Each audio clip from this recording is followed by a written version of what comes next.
Welcome back to the Nuke follow along. Look at this down here. This is exactly what I want to see. And this is the tray under this bottom board.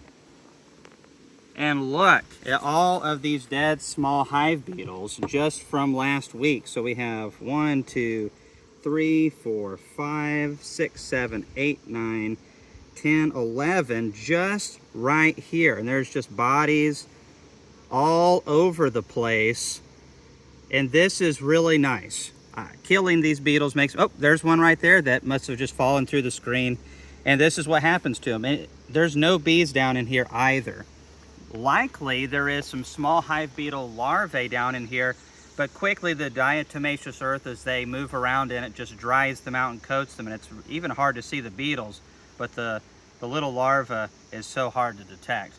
So you can see there's bits of pollen. Sometimes when the bees shuck off the pollen baskets, they accidentally drop them. Bees are almost perfect, just not quite, you know, only Laurel's perfect. Brownie points. All right, so we're gonna put this back in, but that's just a very cheap amount of diatomaceous earth. This is one of the reasons I like this bottom board, is if we're feeding pollen patties, and we're going to be in this video, any small hive beetle larvae that are created just fall down into this thing and die. And that way I can really feed the pollen patties. And I did not slide that in correctly. There we go. I love it, because I hate those little beetles. Okay. And the best defense is a good offense. A strong colony is the best thing. It only takes a few beetles to really make a mess out of a very sick hive. So I have fed 1.5 gallons since the last video of syrup, and I'm planning to feed 2 gallons this week because we need to get all of these foundations drawn. The honey flows about over. It's over early, and it's been really disappointing this year in Middle Tennessee. We may have been better just to pull the honey supers in early May, and we probably would have done better because they sat and ate a lot in mid to late May as we just got rain, rain, rain, and more rain. So, oh, there's the queen right there. Boy, this girl just likes to show off. She's always showing up. So, beautiful combs. She's laying just fine. I want to look over here just a little bit more. Oh, they've started drawing this one pretty good. That's good. Got that drawn. This one is mostly drawn, basically drawn. Just needs to finish it out a little bit more. Once they've got it that far, they're golden. They just need more food. As you can see, as we're looking at these foundations, they're really not that full of food. We're not seeing any capped honey. And we're feeding a thin syrup, so we definitely are going to feed 2 gallons this week. Now here we go into a comb that is very drawn, and it is a little bit of bee bread, mostly sugar syrup, and yeah, there's no brood in here. So what I'm going to do to help them draw this out, and you don't do this to weak colonies, you don't do this when you first get your nuke, you don't do this to brood frames, but this food frame, I'm going to stick the very drawn thick side of honey all the way over here up against the wall. And this side's not drawn quite as much, and so we're going to put that up against this foundation.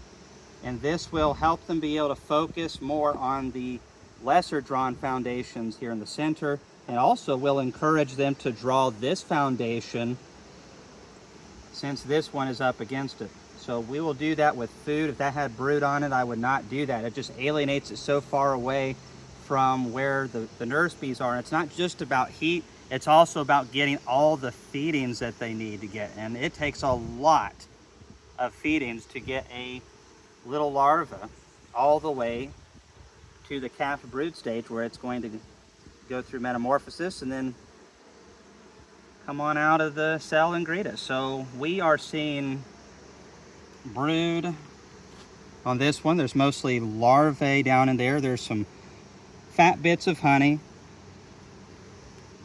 over to the side. You see how thick that is. It rises up 1/2 inch, and that's where you're always going to end up with a foundation that is very thin on the other side. And so I might get a little creative with this one. But you know what? I've got this set up for me to have a seat right here. We're just going to chill. If Laurel would have made me some lemonade, we'd just be in perfect shape. Laurel, don't forget that for the next video. Okay, I'll make my own lemonade. So, you know, I actually had some earlier today. It was awesome. Make sure I don't sit down on a bee. That's always fun. So this one's really fat. What are we going to do with that one? I don't know. We're not seeing a lot of pollen coming into the hives. There's a little bit. This time of the year, with the flow being what it is, we just don't see a lot of pollen coming in. Boy, it's looking dark that way. We might be getting some more rain. And a lot of the problem is we just had so many rainy days. And it's not just about honey production, it's about 4 days out of 7, the bees aren't able to fly. And so they're not getting those pollen stores, all that bee bread that they need. And it's not just for now, it's also for the future of when we don't have any good pollens in late June, July, and August. Is this colony going to be able to sustain a large population because it has a lot of bee bread stores? And this is why we are big proponents of feeding. Some people are like, Kamon, you're feeding all the time. Well, I like big bees.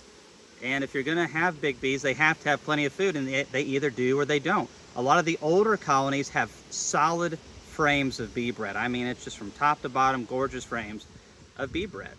That's worth a lot this time of the year. This colony does not. It's too young. And they've expended a lot of energy.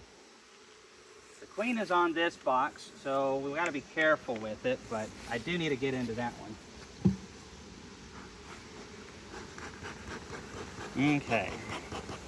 Most of our brood is going to be probably from here to here.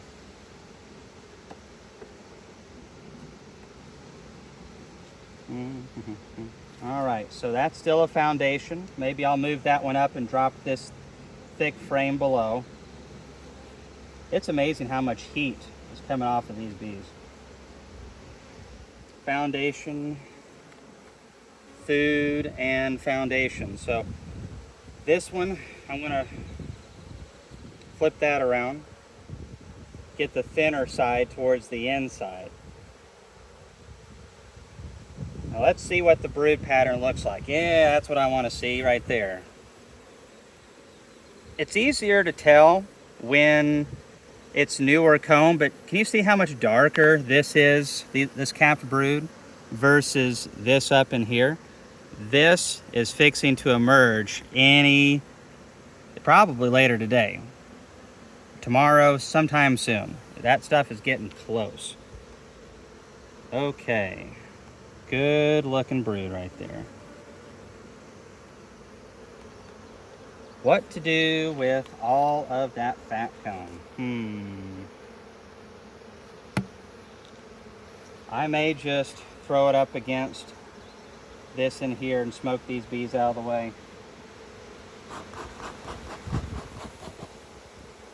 So this is where shaking bees comes in handy. We're doing this because we don't want to crush them. Oh, a little bit of that sugar syrup we were feeding came on out of there. So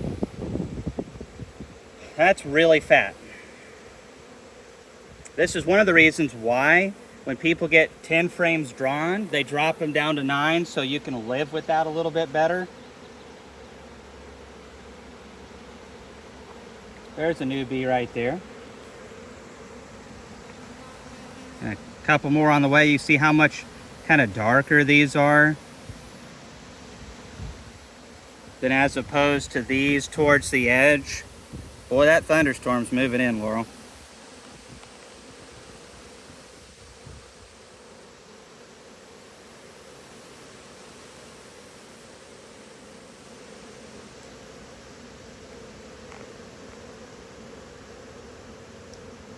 Those bees are like, what in the world is this beekeeper doing now? This could really start robbing if robbing season was going on. So you have to be really careful with this kind of thing. My goodness, bees. I'm getting impatient now.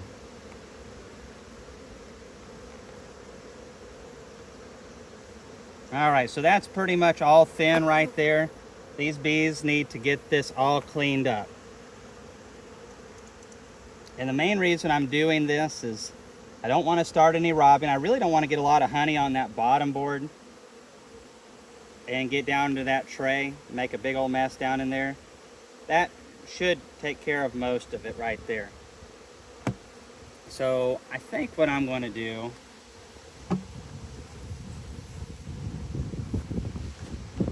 just lean that over there, let them clean it up.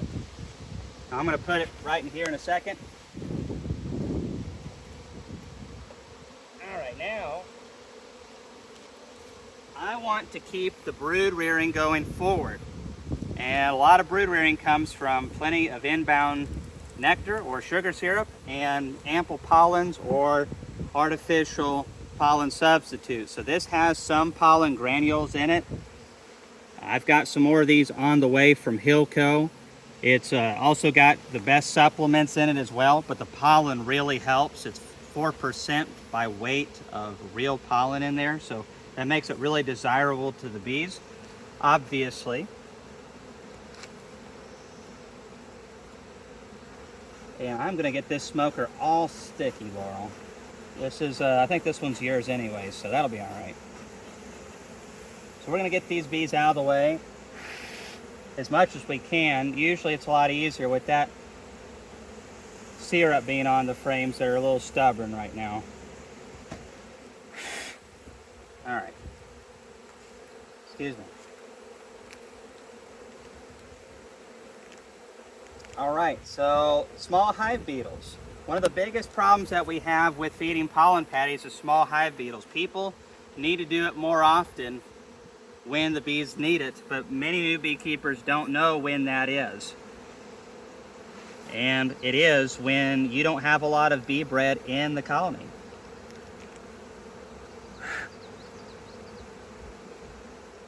So I am putting it in slices so there's greater surface area, and that way the bees eat it faster and can guard it better. The small hive beetles won't be able to do as much this way. And again, that's why we have the tray down below. Any small hive beetles that are, or larvae that are made, will just perish down below. I have not been this sticky in a hive and I don't know when. I really hate it when they get those combs fat like that, but it's either go to 9 frames in a 10 frame box or do what I did. I guess you could scrape it off into a tray somewhere, but we didn't plan for that in this video. I try to get into these things without going into them, so it's not all prepared, and it's kind of like you getting into your hive, just kind of a random inspection, and you get what you get. So this has created a lot of surface area of the patty. And since there are bees in the second box, I'm going to remove this paper as well. And we will check back and see if this colony survived 1 pound of pollen patties. There's people in Tennessee that'll tell you, you just can't do this. Well, watch me. They've told me that for years, and this is a really helpful tool.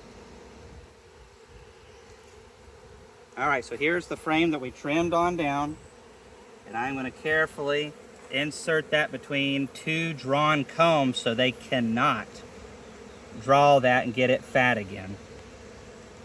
And hopefully that'll be the end of that, but that's part of it.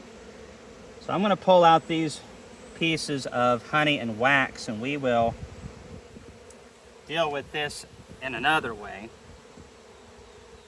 It's so much easier once you have all kinds of drawn comb and everything's prepped, or at least you have some drawn comb. You can prevent a lot of these things. You don't have to deal with it.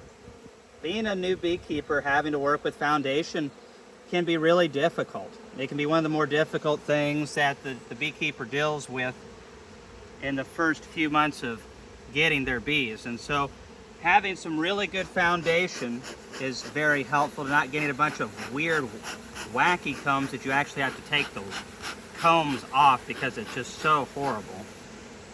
And let's get these bees smoked up right here so we don't crush any between the patty and the frame. Get on up in there. I was just about to pick that up over the hive, and that's why my back hurts all the time. Use proper knees and legs, like so. I try not to crush a bee, but as I said before, if you're a beekeeper, that is going to happen, and it's unfortunate. But this hive isn't even full-sized yet. It's impossible to run big colonies or any colony without killing bees. But it's unfortunate. We're losing probably with this hive 500 bees a day at this point, I'd say. And as it gets bigger, we'll probably get around 1,000 or more bees a day that we are going to be losing bees. In this bee yard alone, I would say I'm losing about 40,000 or more bees every day just due to natural death. And so when you see 24, I saw this on Facebook the other day, when you see 24 outside your hive, you know, that's fairly normal. All right.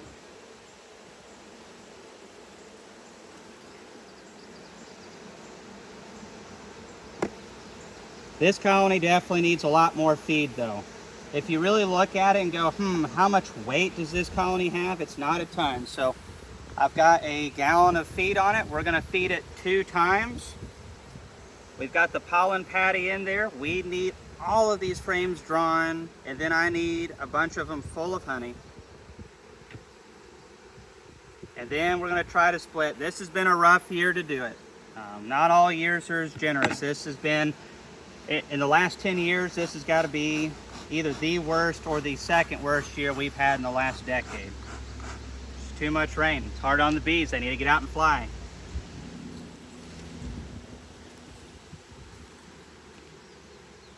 Alley-oop.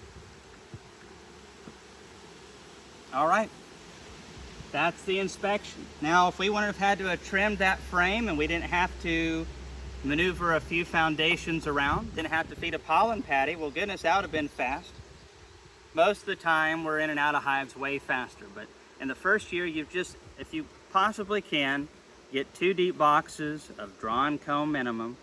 And if you're doing mediums, I definitely want at least 3 mediums drawn. Your bees need a lot to overwinter, especially if you're up north. And even here in Tennessee, we have very mild winters. And so we need to have a strong colony, because in our mild winters, they get out and fly in December and January a little bit. And definitely February, they're brooding up. And so they burn through a lot of energy when they're moving around like that. So it takes a lot of feed to get a colony through the first year. But if you can do that and you can split them, and then you split them again in spring and make some honey as well, well, goodness, it can be quite fun. So thanks for watching this video. If you have any questions, leave them below, please.